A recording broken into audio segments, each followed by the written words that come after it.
Hello, today we're going to continue our focus on the Ranger Challenge knowledge portion. On this topic, we'll be focusing on the land navigation. Now, this is land navigation that is specific for the Ranger Challenge uh, tests, the knowledge tests, and the actual events itself. So this will not encompass all of land navigation that could be taught within the military science minor, or the military science classes. This is particular to the Ranger Challenge knowledge that needs to be known. So the first thing is, when will this knowledge be used in Ranger Challenge? So in Ranger Challenge, it'll be used during the day and night land nav uh, lane. In each of the task force and brigade, there will be a day land navigation. Now in the task force, there will not be a night land navigation unless they changed it this year. But traditionally, there's not in task force, but brigade there is. So day and night land nav for task force and brigade being the night land nav. Now each probably has a knowledge exam portion of it. The knowledge exam is full of land navigation questions. The basic questions and how to do like the more advanced topics, which we'll get into further in this slide. But a large portion of the knowledge exam is land navigation. So I said approximately 40% of the test. I do not know the exact percentage, but it's a large portion because this is what you'll be tested on in real Army. In CST or advanced camp, you're given a 20-question land navigation test. That is one of the only tests you have to take at CST that's actually written. So if that doesn't explain that, it is a knowledge portion exam. It's also used in the tactical challenge because when you're using tactics, you got to understand what the terrain is. You got to use your land navigation knowledge to how to get from one point to another. And that's by shooting an azimuth, conducting distances, and so on. Now, the hand grenade assault course, it's also included in that because some of the lanes incorporate getting from one point to another also, just to throw the grenade effectively. It might be distances of 100 meters, but if you're able to identify what the terrain is, whether it be like a hill, ridge, a saddle, then you can be able to effectively throw the grenade in the zone that it needs to be thrown in and complete the challenge. And then if you can do that the most effective, you can win that lane, in which it'll help the team obviously get points. So it's nice to know for the hand grenade assault course. And then route planning. So at the brigade route competition, sometimes they have the route laid out for you. Sometimes they tell you to make your own route. Understanding what the terrain is will help you identify what route you want to take. This is also sometimes used in the task force competition. I do not know what style they're using, but sometimes in the task force, they make you do your own route and you have to hit each station. So understanding what would be the most effective. Do you want to hit the big hills first? Do you want to take the big hills at the end? Can you identify what is a hill? Can you identify what the elevation is? What is increasing, decreasing, and so on. So that's why land navigation is used in a large portion of the whole competition. It's just not tested except on the knowledge exam and the actual navigation lane. So going through some of the land navigation basics, I'm going to go through a lot of the basics because some of the people watching this video might be MS1s, some might be MS2s that are not confident in this, some MS3s might not be confident in this. So I'm going to be going through some of the basics. Again, I'm focusing on basics for Ranger Challenge. I'm not doing land navigation for the MS3 class or the MilSci classes. This is for Ranger Challenge. So I'm going to go through these rather quickly, but it's okay not to know the basics or not to be as confident in the basics because we all have to start somewhere, and the whole point of this is to learn. So one of the basics in land navigation is understanding the colors. Now these colors will be on the map. You'll see a map and you have to identify what the colors represent. The red colors normally represent boundaries or populated areas. They will actually say on the map boundary, and it'll say boundary on it, or it'll say what it is. Sometimes it's a training area, and it'll say TA for training area. It'll actually tell you normally on the map that this is like this boundary for this training area. But if you see red, normally it's a boundary or populated area. Populated area being towns, obviously. Brown is going to be relief features and elevation. This is going to be mostly your contour lines.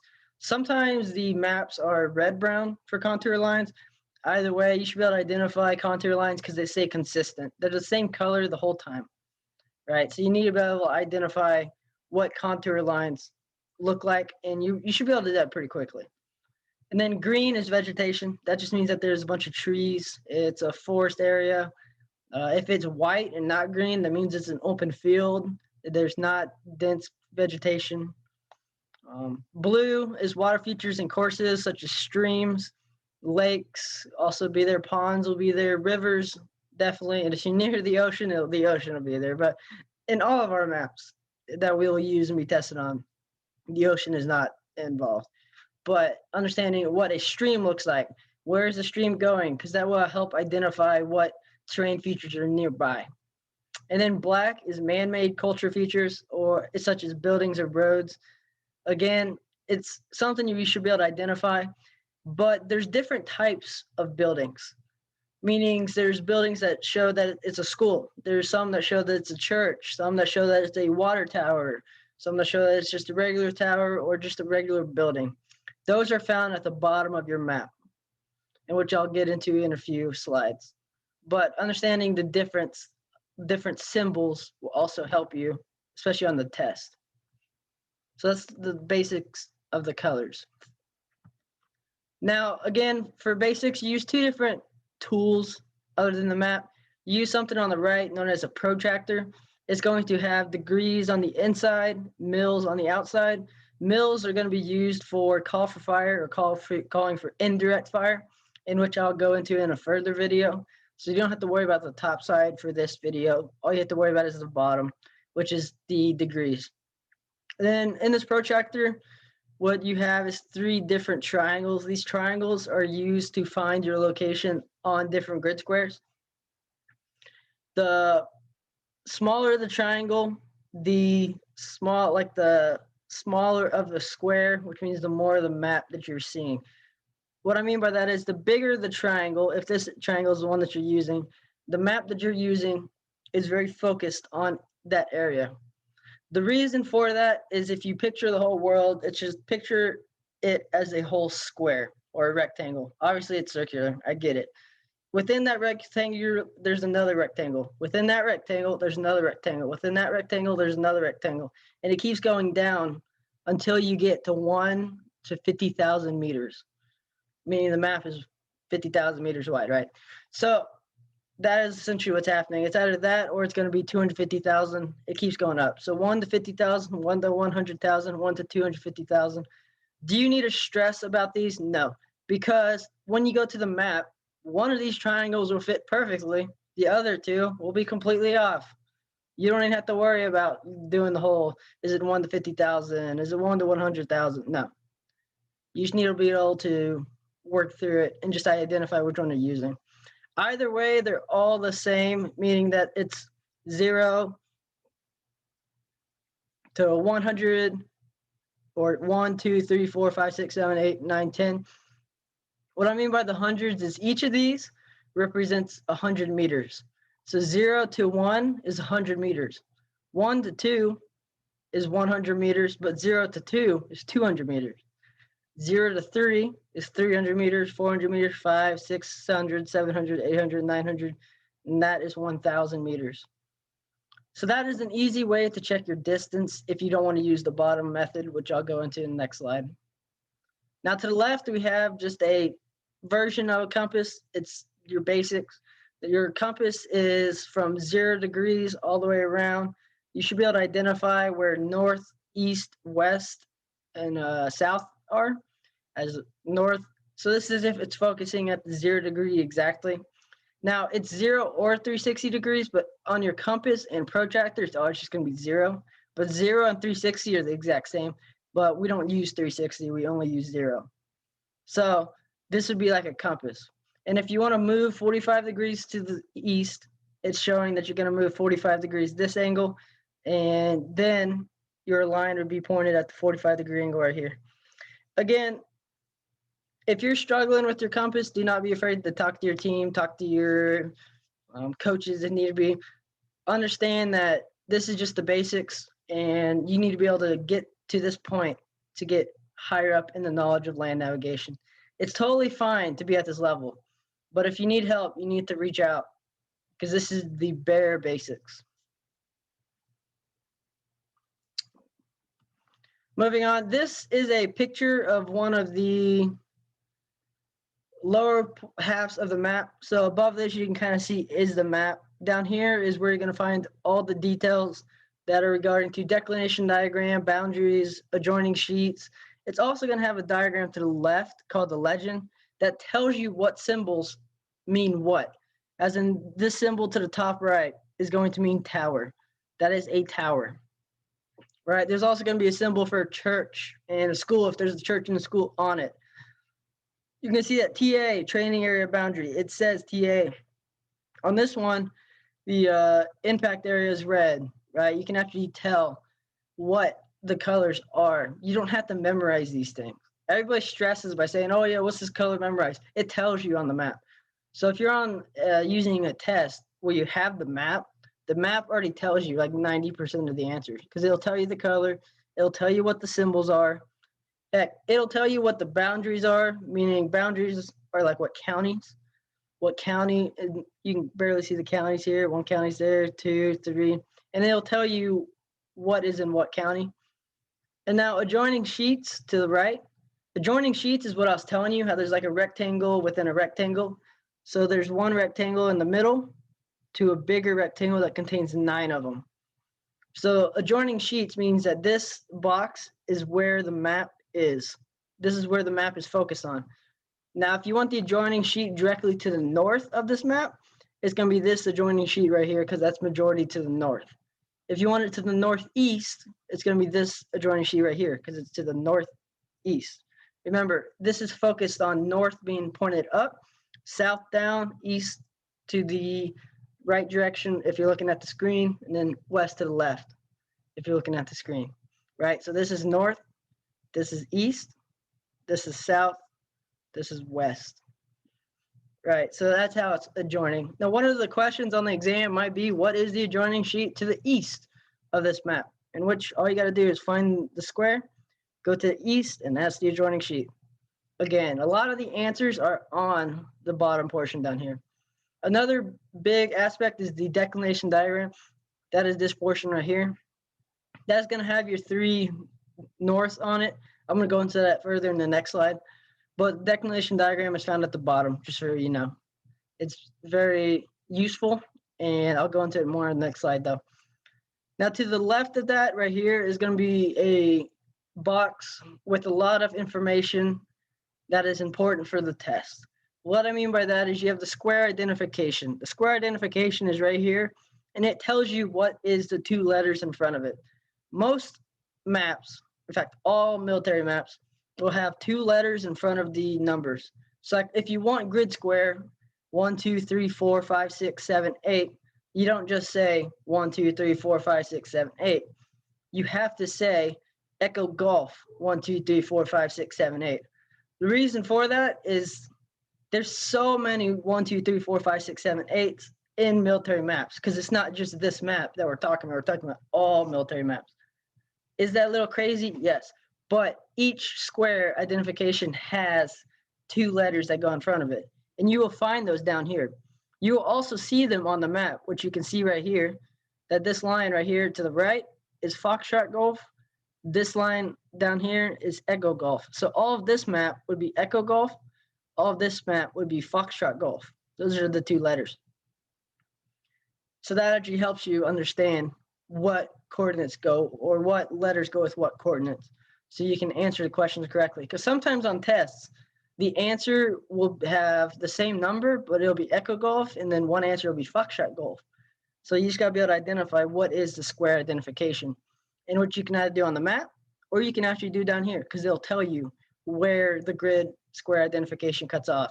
And then lastly, you can also check where the 0, 0. If you see 0, 0, that is whenever it switches. So you can see right here briefly that it's 98, 99, 0, 0, 0, 1. At the 0, 0 is where it cuts, meaning Foxtrot Golf's on one side, Echo Golf's on the other. And that's going to be so on up top. And then down here is going to be what type of map it is. What is the symbol for the map? Sometimes it's just a two numbers and a letter. It just lets you know what the map is. And then to the left is going to be version and edition. This is just the edition of the map. The reason for that is you have so many versions of a fort's map, right?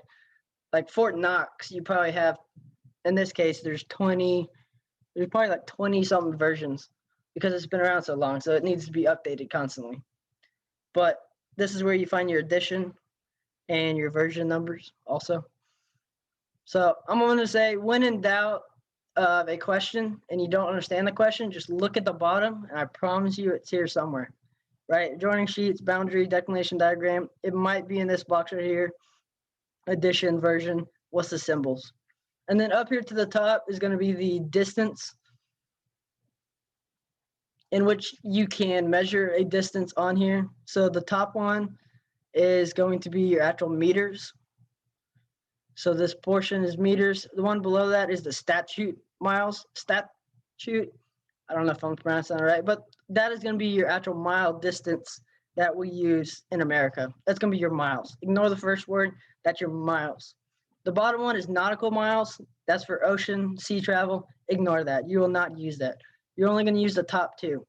And most commonly, it's going to be the meters. So with that, you're just going to measure the distance. You're going to get the, like, what points you want. You bring it down here and then you measure the distance. A lot of this practice will be in person. You need in-person practice to actually conduct this practice. I can show you on the screen, but it would not be effective. So during my year, at least whenever I'm assistant coach, I'm going to be having multiple tests in which people will be challenged to conduct the distances. And I strongly suggest that you practice in person. Okay, so moving on to the declination diagram. This is called, as I just said, the declination diagram. It has your three norths in it. Your three norths are your true north, your grid north, and your magnetic north. Now, your true north is directly pointed to, obviously, the north of the whole Earth, right? The whole globe. The magnetic north is because there's a curve, meaning the Earth is not flat. So the arrow is not going to point directly to the north. Instead, it's going to point to the magnetic north. So that's the two difference between true north and magnetic north. Is true north is pointing directly at the distance, as in if I shot directly to the north of the globe, that's how I'd get there. Magnetic north is pointing to the actual north of the globe that pulls the magnetic side of it, if that makes sense. And then grid north will just be your north on your grid. Now, again, the grids and the maps are flat. Earth is not flat. So they will never, they might sometimes, but hardly will they ever be aligned. As in, you can tell by these three, right? They're all not aligned. Now, why is this so important, declination diagram? Is because there's a distance between the flat grid north and the magnetic north. We have to convert that in our degrees so that when we're using a compass, it stays with the magnetic north, right? Because compass uses magnetism to pull it to what angle you're looking. So it is important to understand how to convert from grid north to magnetic north, or magnetic north to grid north if you're trying to go from the compass to the map. We do that by having a GM angle. The GM angle is always given at the bottom of the map or the back of the map if you have some individually made, but if it's a military map, it's always found at the bottom. It's always going to look like this. So this GM angle is a 5-degree GM angle. That means you're going to convert from magnetic to grid, and it tells you down here what to do, so you don't have to memorize it. It tells you. It says to convert from magnetic azimuth to grid azimuth, subtract the GM angle. What is the GM angle? 5 degrees. So to convert from magnetic to grid on this one, you're just going to subtract 5 degrees. To convert from a grid azimuth to magnetic, you're just going to add 5 degrees. On this one, same thing, right? Convert magnetic azimuth to grid azimuth, subtract. This one, you're going to subtract 7.5. Now you might say, why does the half matter if it's 7.5? Why can't I just do 7? Right? So half a degree will dramatically change your route if it stays consistent. Meaning if I'm moving 1,000 meters and I'm trying to go 7.5 degree change, like if I'm trying to subtract 7.5 and 7, when I'm at 1,000 meters, I might be 100 meters off to what I needed to be. I might be 50 meters off, but that is a big deal because in the terms of lane navigation, especially the lanes, those points are not moving. So you need to be very exact at where you're going so that you get to those points. They're stagnant, right? They're not moving. They're just posts. So this one's 7.5 degrees. Now this one would be 8 degrees. So they continuously get larger the farther away you get from the pole. Meaning Washington would have a very great GM angle, large. Missouri actually does not have a large GM angle. I think it's just 2 degrees, which is not that large. It's just a very simple conversion. But in this case, it'd be 8, 7.5, and 5. Now, with the 8 degree, it's going to be convert from magnetic to azimuth. You add the GM angle. On this one, there's magnetic to grid, you subtract. The reason for that is it's a easterly or westerly GM angle. All we're doing is just assigning names to this. All I'm doing is just assigning names to this GM angle. How you can determine if it's easterly or westerly is if the magnetic is to the east of true north. Remember, east is to the right, right? Because north is up, east, south, west. If it is to the east, it's an easterly GM angle. If the magnetic north is to the west, to the west, to the west of true north, it's a westerly GM angle. So the magnetic north is right here. The true north is right here. It is to the west because it's to the left, which means it's a westerly GM angle. Again, magnetic right here is on the left of the true north. It is a westerly GM angle. Magnetic is to the right of the true north on this one, to the far right. That is an easterly GM angle. So if you identify what is an easterly and what is a westerly, it'll help you in some of the questions. Some of the questions will say, using an easterly GM angle of, and they'll give you a number like say 3 degrees, convert grid azimuth like 140 to magnetic azimuth. Well, instead of memorizing what does easterly, what does westerly mean, does it mean subtract, does it mean add, you can go to the bottom of the map, identify what it is. Let's say we're using this one right here, and identify that this is a westerly, right, because it's to the left. If you want magnetic to grid or grid to azimuth, magnetic is what I said, I believe, then for westerly, it's convert grid to magnetic, you add the GM angle, and then easterly would be opposite. Meaning, if I'm going to use an easterly GM angle, it's just going to be opposite of what westerly is. So if you look, westerly is to convert a magnetic azimuth to a grid azimuth, you subtract the GM angle. Conversely, a easterly is if you're converting a magnetic to grid, you're adding. So it's just the opposite. Meaning, like I just said, westerly, you're going to subtract, easterly, you add.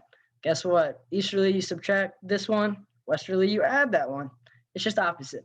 So you'd be able to identify it by the bottom of this map instead of having to memorize. Another thing that acronym that military people use is known as LARS. I am not the best at writing, but I'm going to try. LARS. All that means is left, add, right, subtract. So left, add, right, subtract. Meaning if it's on the left side, so if it's a westerly, to go from a grid to magnetic, you're going to add the GM angle. If it's on the right side, to go from grid to magnetic, you're going to subtract the GM angle. And then if you know that the grid to magnetic is add for left, that means magnetic to grid is subtract for left because it's just the opposite. So that's another way people memorize it. Whatever it helps you memorize it, go for it. I always just found it easy just to look at the map, identify if it's an easterly or westerly, and just convert following that. But whatever helps you, absolutely go for it. But that is the basics of declination diagram. Okay, so another part of it is the azimuth, which is an azimuth is a line or degree. Generally, you follow an azimuth, but it's just a line or degree on the compass that is an azimuth. That is the line of degree that I'm looking at. So what is the importance of this is how to do a back azimuth. So one thing that they teach you in, well, pre-algebra, algebra, is one line, regardless where the line is, it's 180 degrees, right? Meaning if I drew one line, it's not a perfect line, but if that line right there, if I measured it from right here, this direction, it's still 180 degrees, meaning it's going to continue this direction, right? One line is 180 degrees.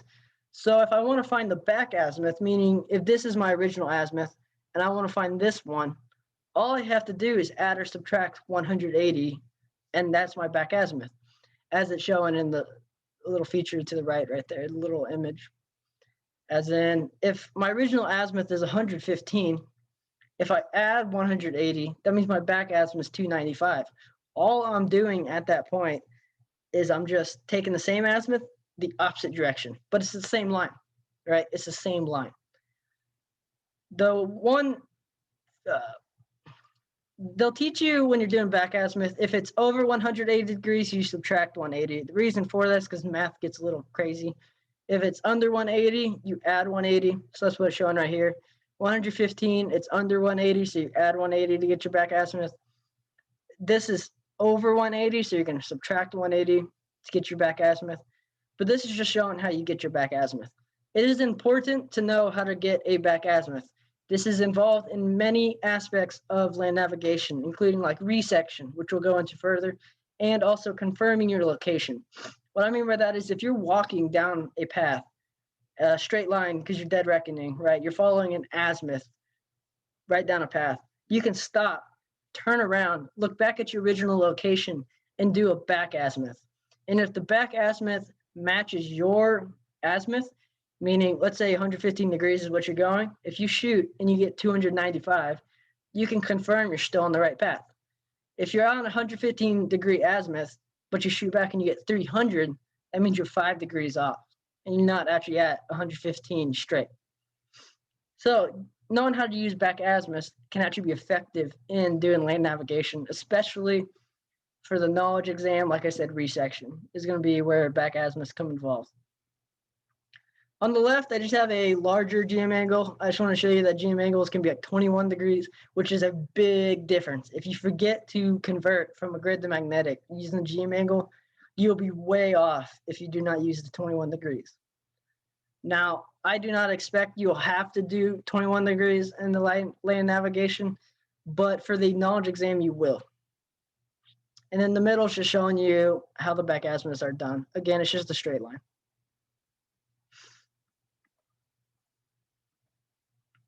All right, so to do a quick azimuth practice, let's say I want to conduct what is the azimuth from spot elevation 192 to spot elevation 144. I drew the straight line, but the first thing you're going to do is immediately draw a straight line from one point to another. Reason for that, so you can use your protractor. You pull your protractor out, you put the protractor on one of the spot elevations, whatever it starts with. So the question will probably say, what is the azimuth or what is the degree from 192 to 144, which means 192 is your starting point. If there's 144 to 192, 144 would be your starting point, right? It might not be a spot elevation. It might be a point on the road, right? It might be a point that they give you an 8-digit grid and they say, what is the azimuth from this to the point to this point? It's not always going to be something straightforward. That's why you have to be able to adapt.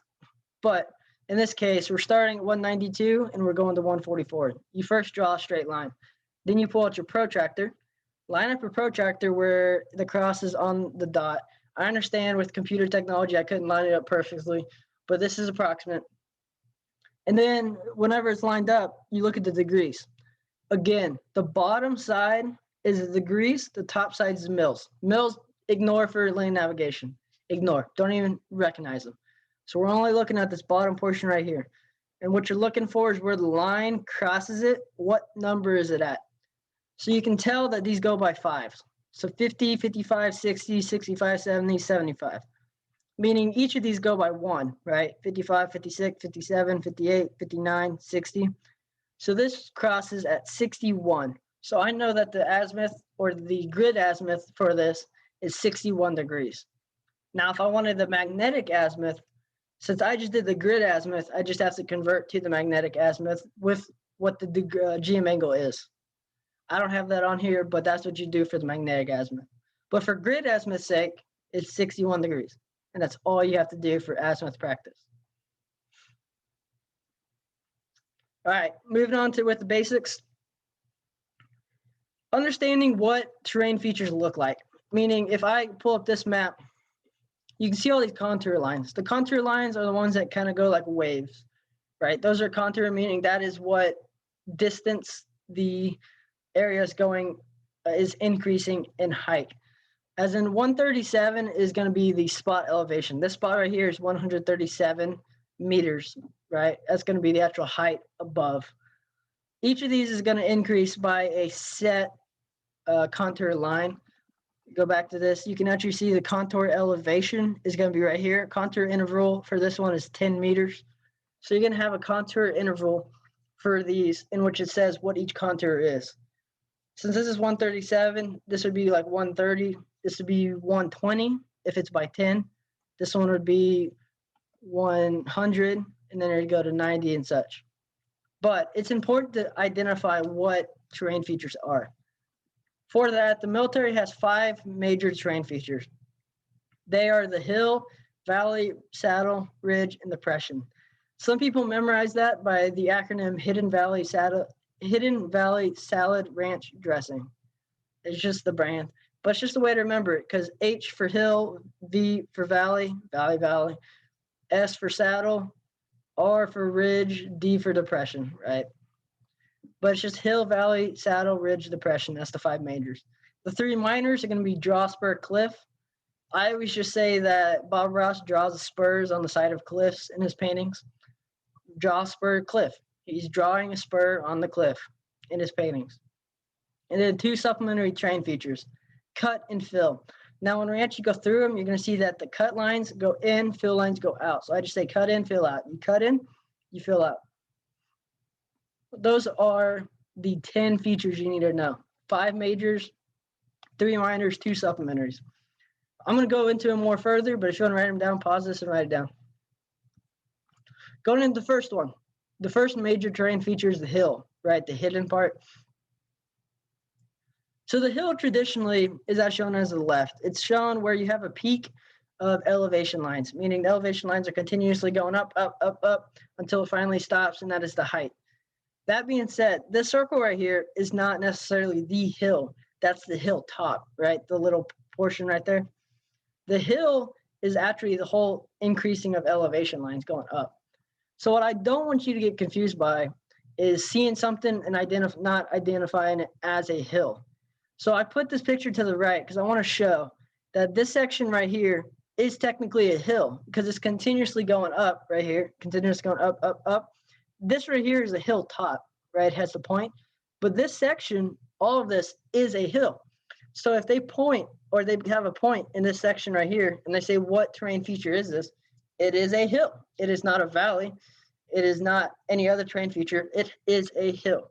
Do not get confused by that. There's a lot of people that miss that at the CST test or get confused by that subject. All of it is a hill.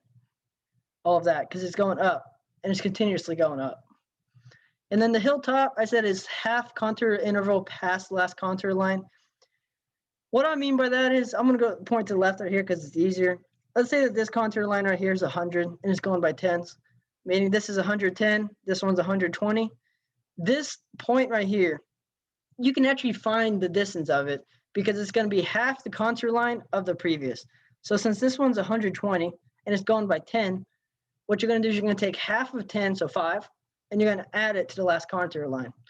So this one's 120 plus half of 10, which is 5. So this point right here would be 125 meters approximately.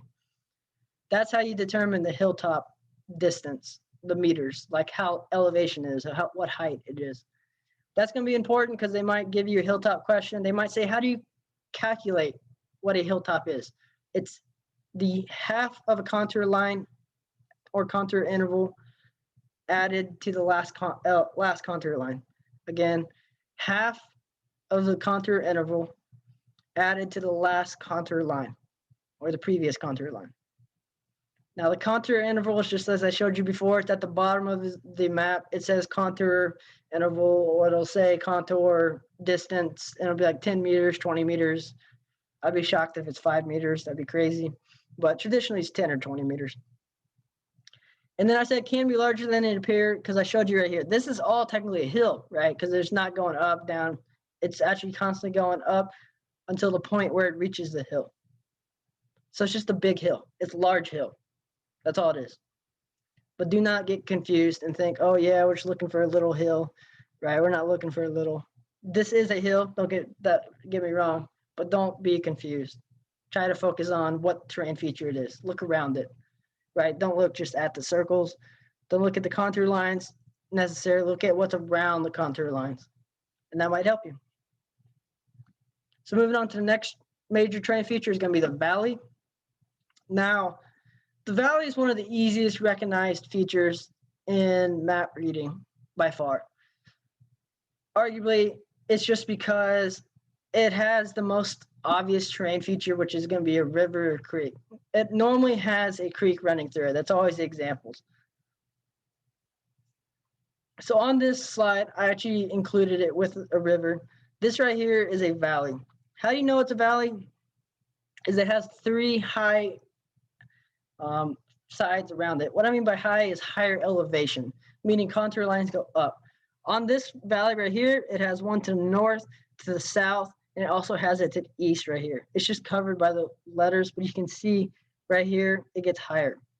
So that means that the creek or the river, or in this case it's a creek because it's not going to be large enough to be a river, begins right here.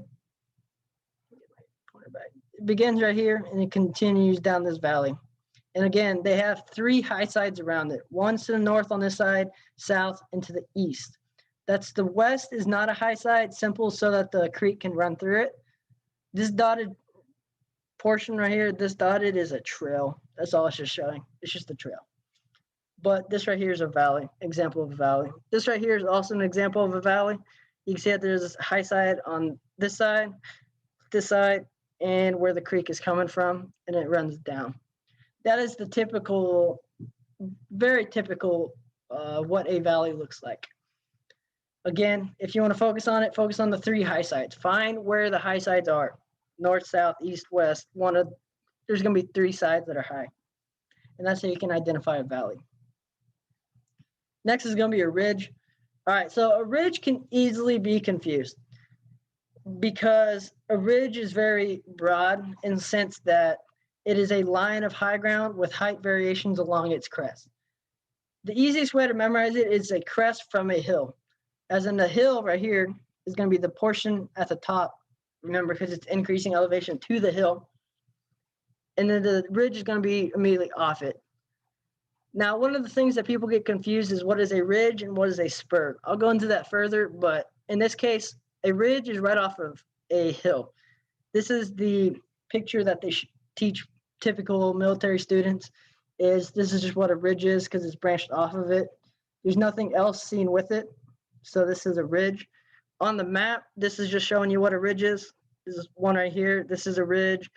This is a ridge, right? This is a ridge. This is a ridge. It's just showing you off of the hill. Now this hill is labeled B-Knob Hill, but understand that the ridge is off the hill. I gave you a tip is look for higher ground on both sides of the ridge because a ridge anchor or focuses downwards a little bit. I mean, that is both sides of the ridge is not meaning in front of it and behind it. I'm meaning to the sides. Like this right here is higher than this right here, which is the ridge. This side is higher than this, which is the ridge. I'm not saying like to the north and to the south. I'm just saying that there's two high sides or there's going to be a height variation through it. Now, another important thing to know is that if there's multiple hilltops, they're actually known as a ridge line. That is because there's ridges in between them. There's also saddles, but in this case, I just want to show you what a ridge line looks like on a map. This is an image that I actually took, so it's not from any specific learning source. This is a ridge line that I took a picture of. But if you can tell, there's a hilltop right here, hilltop right there, third hilltop. There's also a fourth one down here, fifth one right there, fourth one, right? So all of these in a line are a ridge line. This is all a ridge line. The elevation does not change much at all. It all stays consistent with the height, right? Because it's not changing much. It's changing a lot down here, but right here it's not. So this right here is a ridge line, because in between them, there's all ridges. That being said, all of these are ridges also, right? They're very steep ridges. The reason you can tell they're steep is because the contour lines are so close, meaning in between each of those contour lines, there's 10 meters, 20 meters, whatever the contour interval was. Let's say 10 meters, because that's what we're constantly saying. Let's say that there's 10 meters between that. So from this point, top of this hill, to the bottom, there might be a ridge that is right here that might increase elevation in 150 meters. That means there's 15 contour lines there. It might be 100. I can't tell. I'm not going to do the count right now. But that is a very steep ridge. And understanding that will help you identify what route you want to use, what is most efficient, do you want to go through this for tactics? What do you want to do? It helps you identify it.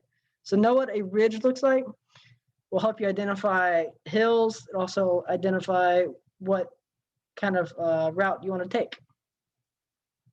So again, ridge, prototypical on the learning materials to the left. In the middle, the ridge is just this portion right here. It's also right there. It's just the extended portion of the hill with height variation. Variation just means there's multiple contour lines. And then to the right is going to be a ridge line at the top with ridges to the north. Very steep ridges. So after ridge, we're going to go over saddle. Now, saddle is easy to see on the map, meaning a saddle is it's a decreased elevation between two high contour lines. The reason they call it a saddle is because you have a high elevation here, you have a high elevation here, and then in between that, you have a low elevation. So if you connect them, I'm not the best at drawing. It kind of looks like a saddle. I'm not good at drawing, but it looks like a saddle that you sit in for a horse, right? Because like that goes on a horse. That's why it's called a saddle. Again, I'm not the best at drawing, but in the case, that's why they call it a saddle, because you have high, and then a low in between. As you can see, you can actually see on this map that there's multiple saddles, but the clear saddle is going to be right here. It is identified because there is hilltop, contour line, and then right here is going to be a saddle in between, because it is a lower elevation than what is next to it. Another one that is on this map is going to be just in this general location right here. Right, this right here is a saddle in between two hills. And they are hills. They're only like 20-meter hills, but they're hills, right? In between the higher contour lines is going to be the saddle. So you can identify the saddle. And if you look to the left right here, this is just your prototypical saddle. Again, it's just a higher contour line right here, higher contour line right here, decreased elevation right here. So it goes high, low, high. That's how you identify a saddle.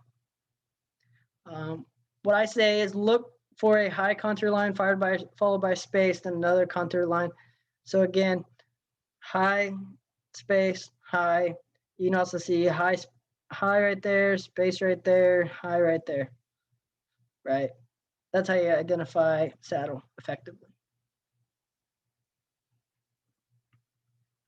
Okay, depression is another one that's easily recognizable. However, everybody focuses on the basics as in this depression right here, which is a circle with lines pointing in. Not all depressions are circles. Let's get that through, right? A lot of depressions are not circular. And the definition of a depression in this case is low grounds surrounded by higher grounds in all direction, meaning in all directions right here is going to be higher. That's why the lines point in. That's because that right there is a lower area, which is the inside. Now, the only definition for depression that really is effective other than this one is that it has to be enclosed area with lines pointing inwards, meaning it can be all kinds of messes as long as it's closed and lines pointing inwards. That's a depression. And the reason that's important is because look on the right. It is not your prototypical circle. There's multiple depressions on this map. In fact, I would encourage you to pause this video and try to identify every single depression because there's multiple on this picture. So do that. If you want If not, I'm going to continue because you can identify that this is a depression. It has 3 lines pointing in, but it's enclosed. This is a depression. This is a bigger depression, right? There's lines pointing inwards. This one's a bigger depression. This one's a depression. Depression right there, right? So that right there is 1, 2, 3, 4, 5, 6 in the same area. This area, these depressions don't have to be major. I'm not talking like 50 meters into the ground. They should have to be lower ground surrounded by higher ground in all directions, which is the case in all of these.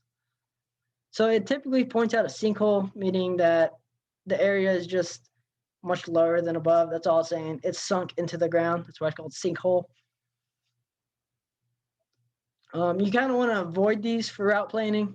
The reason for that is you don't want to go down elevation, just go back up. That's not efficient and would not help you unless you're in a quick hurry. But you essentially want to try to avoid these if you can. Now that is how you identify what a depression is. And the only time you'll need to know this is, again, route planning or the knowledge exam, identifying what they look like. I think majority of people get sinkholes though. All right, moving into the 3 minor terrain features. So a draw and a spur are going to be very, they're said together a lot because when there's a draw, there's typically a spur. When there's a spur, there's typically a draw. They're right next to each other. How people get confused is what direction are they going? So the easiest way to remember is the phrase draw in, spur out. You're going to draw into the hill and you're going to spur out. I know it really doesn't make sense, but if you just say the phrase draw in, spur out, it'll help you.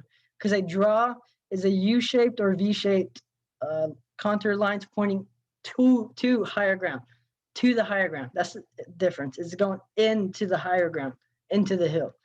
So if you look on this map, there's many draws on this map. But what I really want to show you is that it's pointing inwards to the map, or inwards to the higher ground. My apologies, inwards, right? So what I'm pointing to is, I'm talking like this portion right here. This is going in to the hill. Is a draw. It's pointing inwards. It's going inwards. Typically, some of these will have a water course running through them or a less developed stream course, because if you remember, valley is higher on 3 sides.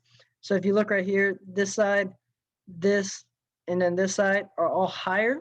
So this is a smaller valley if you want to picture it, but it's just called a draw because it's drawing into the hill, and it's just a smaller valley. Typically, they'd have a water course running through them that can, like I just said, because it's just like a valley. It can go from high ground to low ground. But that is an example of a draw, right? This right here is a bigger draw. It's still a draw. It's going into the higher elevation, right? This is a small draw. That is the examples of draws, is they're just going in. Again, I can point at many more, but that's just how you recognize a draw. I'm gonna say it again. It goes towards higher elevation. Spurs go away from higher elevation, which I'll go into next slide. But that is the emphasis for the difference. You can identify what is a draw and what is a spur effectively that way. It hopes that helps you. If that does not, you can develop your own way. I just say draw and spur out. A lot of people memorize that. If it doesn't help you, again, you can try to find your own phrase. Just remember, draw goes towards higher elevation in a U or V shaped. That's all you need to know for a draw, and you can be able to identify it. So moving into a spur, it's just right next to a draw, meaning if, again, this is a draw, a spur goes away from higher elevation. So this is a draw, right? I'm not good at writing. Means that this right here, yes, this is technically ridge, but right here, this line going out, because this right here is a ridge, right? That's a ridge. This is a spur, the line going out. So let me clear all that. So then this line right here is a spur. Spur goes away from higher elevation and is right next to a draw, right? Draw goes in, spur goes out. They're right next to each other. This right here is a spur. Spur. right? Those are spurs because they're right next to draws. This line right here, that was a big draw, right? Well, spur, spur, right? Spur, spur. Spurs go away from higher elevation, draw goes towards higher elevation. That's the difference. That is all the difference. They're right next to each other. A lot of people confuse those. But again, draw in, spur out. You draw in, spur out.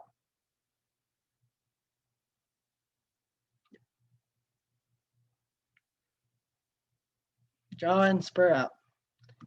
The other minor terrain feature, if you remember, it is a, I didn't include it on here. Wow.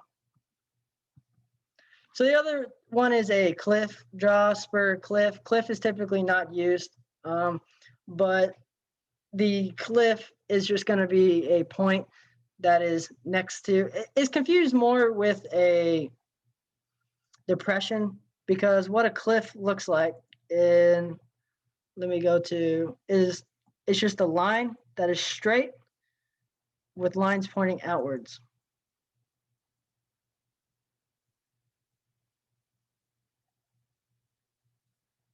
This right here is a map portion or visualization of what a cliff looks like. It just means that there is decreased elevation immediately. Now, why is it not a depression? Is it has to be enclosed to be a depression. It is not enclosed, so it's a cut or a cliff. My apologies. It's a cliff, meaning directly right here, right in this area, could be like 50 meters down. It could be very immediate, meaning you want to avoid that. You don't want to fall down the cliff. But that's just the definition of a cliff.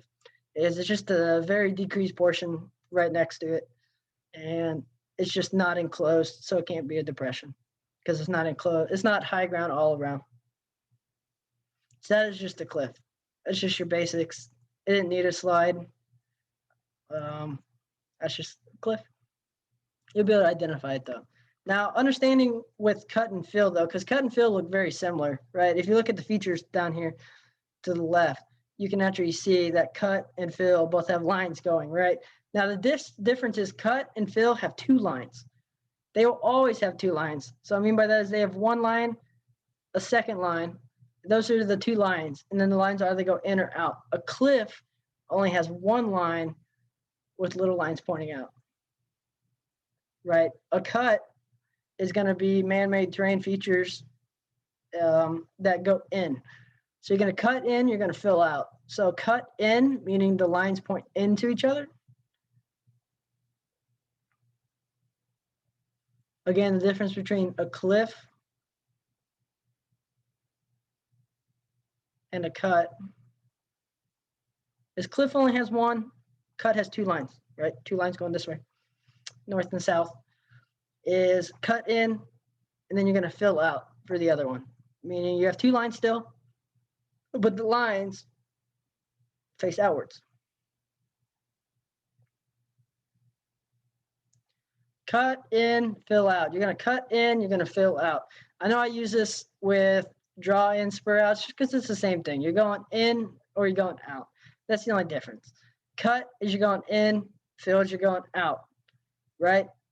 Fill is most likely you're going to be filling a road or you're filling an area. Cut is you're trying to cut through rock, or you're trying to cut through an area for a highway, meaning they're in this image right here, they're cutting through this rock so they can put the road. Or this right here, this height, you can tell that these rocks are put here. So this area was not high enough to keep the road, or railroad in this case, consistent. So they have to fill it with rocks. That's a fill. Now understand that these are man-made features. These are the only man-made features in all of the terrain features. The reason I say that is on the test, there might be a question that says, what man-made feature is located in this box? And a lot of people want to put valley, they want to put ridge, cliff, but the answer is cut and fill, because those are the only man-made terrain features. Don't get those confused. Now, cut and fill, again, you'll see them for bridges and roads. Most commonly, you'll see them for bridges, and you'll be able to identify if it's a bridge or a road. In fact, it'll probably say if it's a bridge. So all you need to be able to identify is if it's a cut or fill. Distinguish cut or fill. So cut in, fill out. Cut in, lines going in, fill, lines are going out. That's all you got to reference with that. And again, it's different by cliff because a cliff is just one line with lines going a certain direction. So lines for cliff do not always have to go in the right direction. They can go this direction, right? They can go this direction. It's still a cliff, right? If I complete it like this, it's now a cut because they're going in. If I complete it like this, and I do little lines there, little lines there, it is now a depression. That's the difference between identifying terrain features. Little distinguished marks like that can help identify if it's a cliff, cut, depression. It's also the same thing for ridge, spur, draw, etc. But that is all you need to really stress about with terrain features. Just be able to identify what they are. And there's always those little key things, key aspects, phrases that I recommend, such as cut in, fill out. That might help you and help get you through the exam. Now moving on from supplementary terrain features, we're going to move to resection, intersection. Now these are the much more complicated topics. The intersection and resection is what's taught at the MS3 level at military science. It is what's needed to be known only for the knowledge exam. You will not use resection or intersection probably in your whole RTC career. There's many people in the military that have never used resection and intersection. People I've talked to. But understanding how to do it will help the knowledge exam because I guarantee you a majority of the teams do not know how to do this correctly. So how you identify what resection is. Resection is going to be finding your known location or a known location of somebody using two known locations in the distance. I know that might sound confusing, but in simplistic terms, resection is trying to find me. Resection, some people say resection is me section. I'm trying to find my location. You have to picture yourself in this example. Picture yourself in the woods on the top of a hill. You don't know what hill it is, but in the distance, you see a water tower to the east, and then you see a water tower to the north. You can use those water towers in your map to find your location. All you have to do is find the azimuths and then get back azimuths and then use that on the grid or on the map to identify where you're at. And the steps for that goes as such. You take your compass on the hill and you identify the magnetic azimuth to each of the water towers, each of the towers, each of the spot elevations, in this case, water towers. You do a magnetic azimuth to each of the towers. You convert that to a grid azimuth because you're going to be using it on the map. You convert it with, again, the GM angle. Make sure the GM angle is correct. Make sure that you're adding and subtracting correct. It says at the bottom of the map. You don't have to memorize it. Convert it to a grid azimuth. Then you're going to take a back azimuth. Some people do back azimuth first, then grid azimuth. It doesn't matter because when you're adding, subtracting, it doesn't matter the order. Adding, subtracting, you're going to do the same order. So you're going to take a back azimuth for both of the grid azimuths. So you're going to add 180 if the azimuth is already less than 180. So if it's like 120, you're going to add 180, make it 300. If it's over 180, you're going to subtract 180. So if it's 350, you're going to subtract 180 to get to 170. And then on the map, you're going to find those locations, so those water towers. And then you're going to use the back azimuth. So you're going to draw a straight line at the azimuth like we did to practice. And then you're going to do that for both of the water towers. And where they intersect is your approximate location or the location you're trying to find. That is how you do resection. It is finding your location or a location given two known objects in the distance. They're in the distance. You're not going to them. You just see them. That's how you do resection. Again, that might sound complicated, but this is very simple with practice. Practice makes perfect with resection. And with my year, I'm going to be doing a lot of practice. I'll give lots of examples. You can do lots of hands-on. It'll help you. But practice, practice, practice helps with resection, and which we're about to go over practice. So rewind that if you need to. Go through the steps, pause it, write it down. I'm going to go through resection practice. This is already going to be a long video, so I'm trying to speed it up. But resection practice, you can see on the left is what a situation would be like. This would be like what a question on the test. It wouldn't be bulleted like this. This would all be like one paragraph. But you just walked past a dirt road intersection, but became disoriented while doing land navigation, for example. You see spot elevation 179 at an azimuth of 247 degrees. This azimuth, since you're seeing it, is a magnetic azimuth, right? Because you're doing it with your compass. You're checking your compass azimuth, which is magnetic. And then you see spot elevation 189 at azimuth 208. Again, another magnetic azimuth because that's what you see it at. How can you identify these hills? Is because those are the only hills that are in the general location. But again, you might use water towers. You might use range towers. You can use all sorts of types of things. You can use a cemetery if you see it from a long distance away. You can use a school, a church. As long as you can identify it on the map exactly where it's at. In this case, they use spot elevation, which is totally fine because you can tell where the hill is. It's all approximate at this point anyways. You're not going to find your like exact dirt, like your patch of dirt, no. But in this case, this is what you do. So since this is magnetic azimuths that are given, the first thing you need to do is convert it to grid azimuths. So they give you an easterly GM angle, and the GM angle is 3 degrees. Now you can go back to where I have my declination diagram up there, but easterly GM angles, when you're going from magnetic to grid, you're just going to add.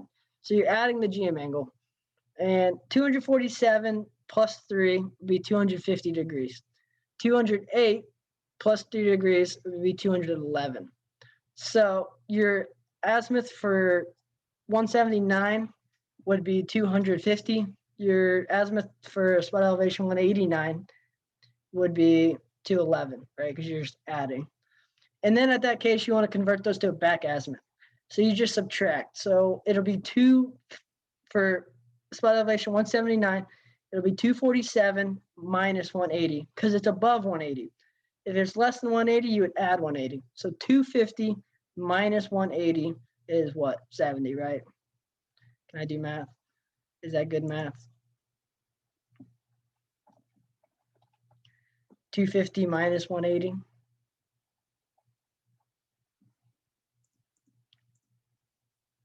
I want to make sure I got this right. 250 minus 180, 70. So the spot elevation for 179 would be 70. And then you have 211 down here for 189. So 211 minus 180 would be 31. So your elevation, your back azimuth for spot elevation 189 would be 31. I'll write it down right here. So this is 31. This is 70. All I did to do that was 247 plus 3 minus 180. And then this one was 208 plus 3 for the GM angle again, minus 180 for back azimuth.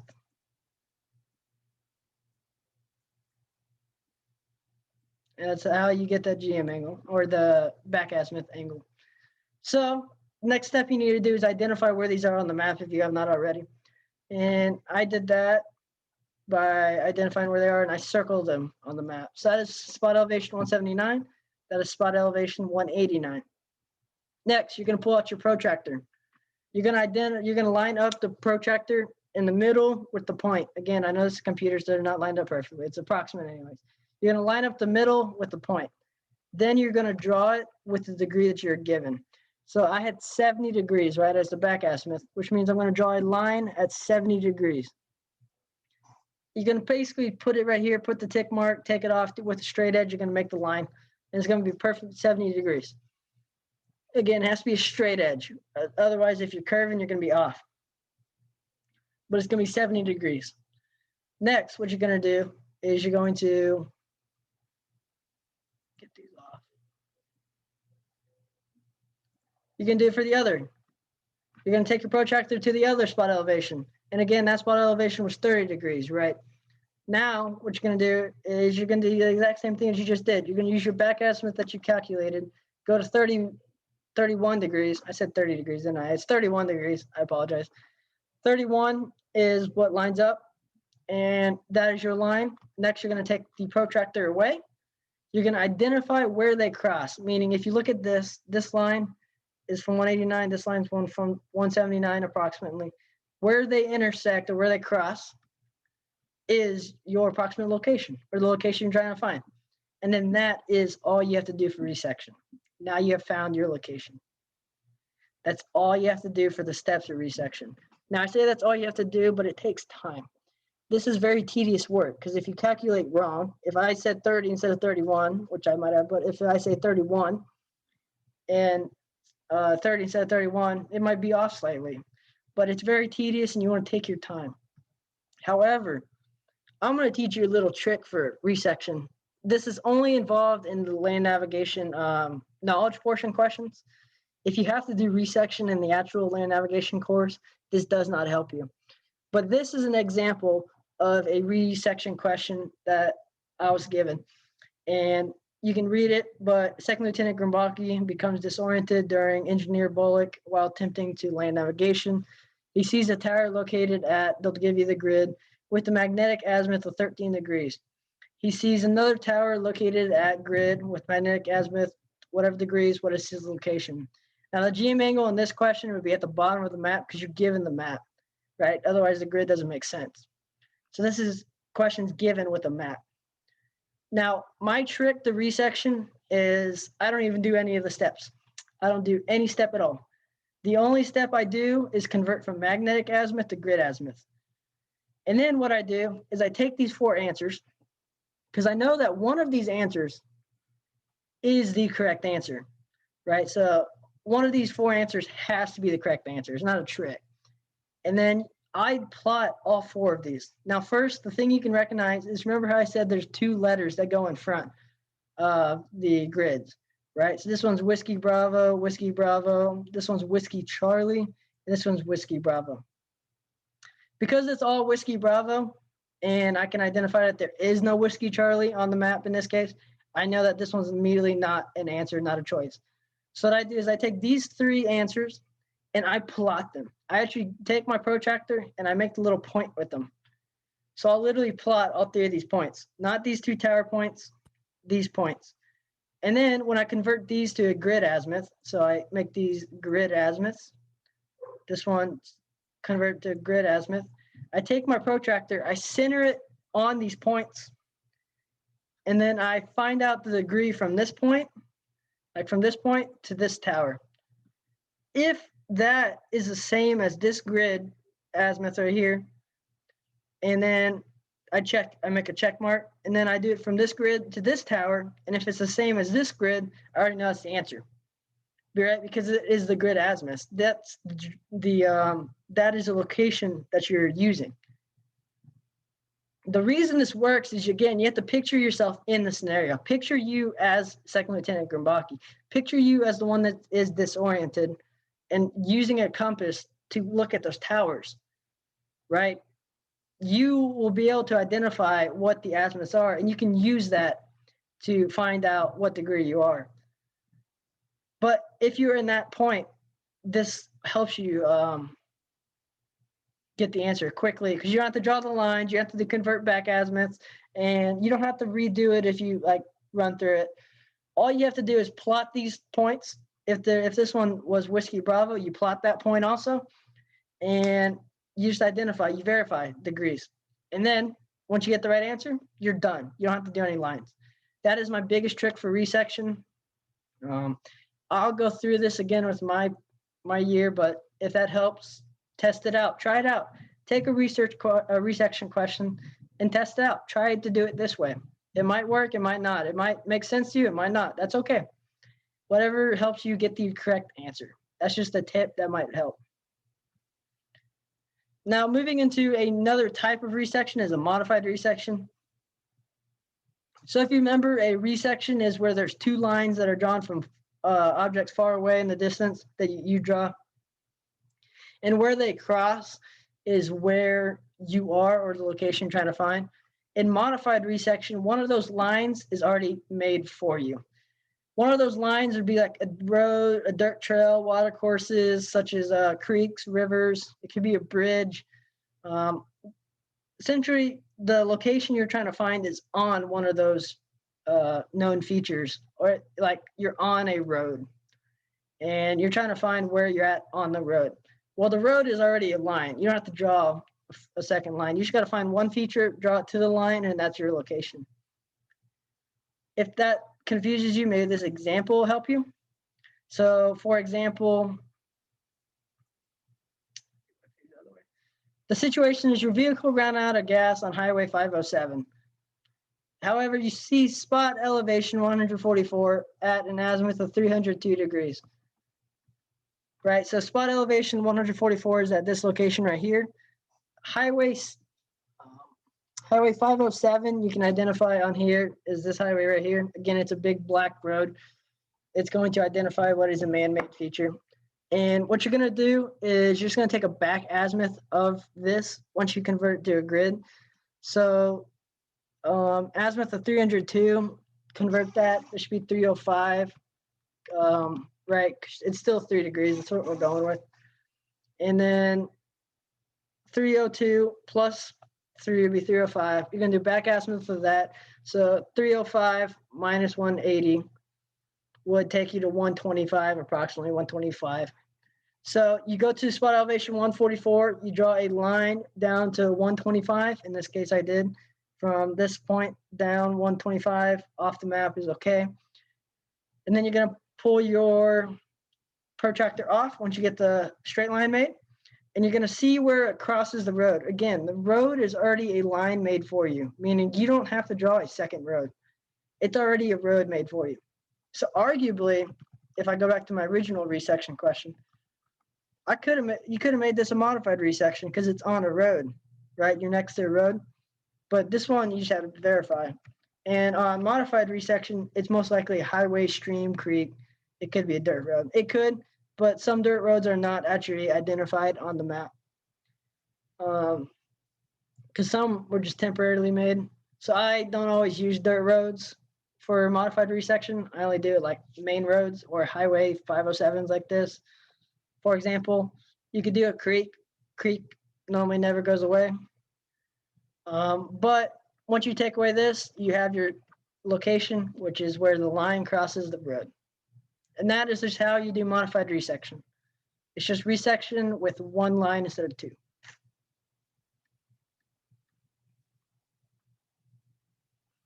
All right, intersection. This is what gets confused with resection a lot.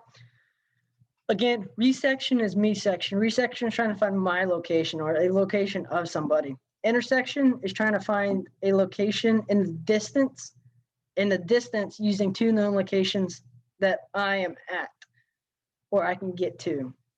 What I mean by that is common questions you'll get is observation post questions, meaning one observation post sees it in the distance, another observation post sees the point in the distance. Find that point. Or you'll draw a line from one water tower, you'll drive to another water tower, you'll find that point from that water tower so you can find it on the map. That is what intersection essentially is going to be. They teach you commonly in military science that a person walks to a start point, looks at the protractor, finds the line to a tower, walks to another start point, finds the line to that tower, and then they can find that tower on the map. But the easiest way is just understand it's two known points, finding a point in the distance. Resection is two known points in the distance, finding your location, right? So they're opposite. Intersection is two known points, finding a point in the distance. Resection is two known points in the distance, finding your location. So they're just opposites. Take that time if you need. Arguably, it's easier than resection. The reason for it is there's no back azimuths needed to convert. You're still drawing lines. You're still converting from grid to magnetic to grid, actually in this case. But you're finding an unknown point in the distance from two known points or two known locations. The steps for intersection are similar to resection with the exception of no back azimuth. You determine the magnetic azimuth to the unknown point and convert it to a grid azimuth for both of the starting points. You personally do not have to do this at each starting point. You can have one person at starting point 2, one person at starting point 1, and get the azimuth of that. And then all you're going to do is draw a line from the known location to the unknown. So same thing as resection. You're just going to draw it on the azimuth, that line. And then the intersection of the lines is approximately where the unknown point is. So same as resection. It's where they cross. So this is going to be an example. So the situation is OP number 1, or observation post 1, at spot elevation 137, sees an enemy platoon at azimuth 252 degrees. Again, this is a magnetic azimuth because that's what they're seeing. They're not going to see it on a map, but they're seeing it in person, so it's magnetic azimuth. Observation post number 2, at spot elevation 141, sees the enemy platoon at azimuth 297 degrees. Again, we're going to continue easterly GM angle of 3 degrees. So first thing you're going to do is you're going to immediately convert the magnetic to grid. So you're going to do 252 degrees plus 3 degrees. So it's going to be 255 degrees in that case right there. So it's going to be 255. I swear that is a 5, 255. 297 plus 3 is going to be 300 degrees. Is the degrees that you're going to use when you're drawing the lines. Next, what you're going to do is you're going to find those known points. At this point, it's spot elevation 137 and 141, and you're going to find those on the map. So spot elevation 137 found on the map. Spot elevation 141 is found on the map. Now you're going to put your compass on the first one. It could be 137, it could be 141, whatever you want to start with. In this case, I'm starting with 137. And you're going to draw a line at 255 degrees. So 255 degrees is the lines drawn. Next, you're going to put the protractor at the 141 spot. So you're going to take it off the 137. You're going to put it on the 141, and you're going to do the exact same thing. You're going to draw a line at 300 degrees. Then you're going to take off your protractor. And where they intersect is the approximate location of the platoon, or in this case, an enemy platoon, or of what point you're trying to find. And that is as simple as you do intersection. You have 2 known locations, so 137 and 141, and you shoot azimuths to an unknown location, and that is what you're trying to find.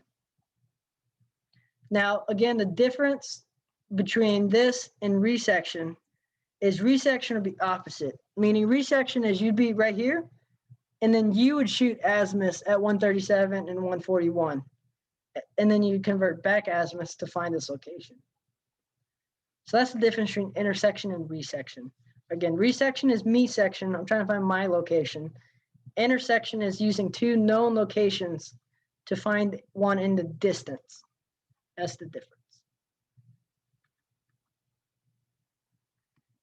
That is all I have for the basics of Ranger Challenge, land navigation. I'll be having a lot of tests, at least for my year's Ranger Challenge, and I continue to suggest that land navigation is a skill that can be forgotten. You can get rusty at it, you can not be as efficient, so practice honestly makes perfect for this. Practice helps.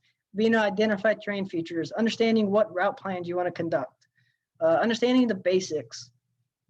But just remember that majority of the questions or the answers to the questions will actually be on the map itself. That will help you on the test. And then land navigation is just being able to get there effectively, be able to plot correctly. Other than that, I hope you learned something, and I hope to see you next time.